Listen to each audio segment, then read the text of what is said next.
What's happening, party people? Welcome back to the channel. Today we're going to do a steam cleaning. Yeah, a steam cleaning on a Mini Cooper. We have a stand in the back seat, or on the ground back here. And then just going to steam clean the rest of the stuff, the interior, the doors, the middle console, some trim, the pedals, and probably even a little bit of carpet. So it's a little different than what I normally do in the details, but this is one of the easier ones, and I figured, why not just go ahead and use the steam cleaner and do majority of everything. This car is normally clean, so it's been a while since I've done this one, so we're going to go ahead and take care of that and use the steam cleaner, and hopefully it makes everything quicker. So let's go ahead and stay tuned.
Okay, we're back.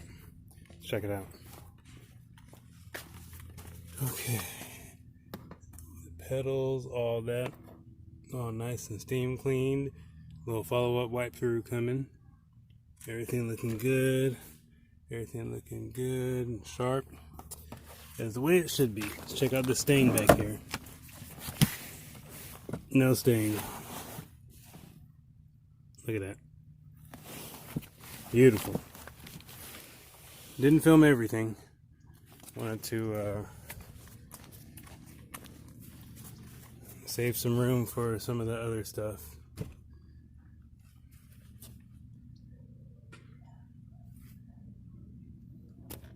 Now I just have to do the outside and everything will be all good. So I'd like to thank you guys for watching. Steam cleaner, $30, Amazon. You guys might need to go pick that up if you're not trying to spend $150 to $160 on a big time steamer, McCulloch and all that. Even though it's fine if you want to, that's all good. But I don't really have the funds to go ahead and go that because I have a lot of other things I gotta do. But I'd like to thank you guys for watching this video. Like, comment, and subscribe. Check out the shirt. Check out the shirt. Yeah. All right, you guys. I'm out.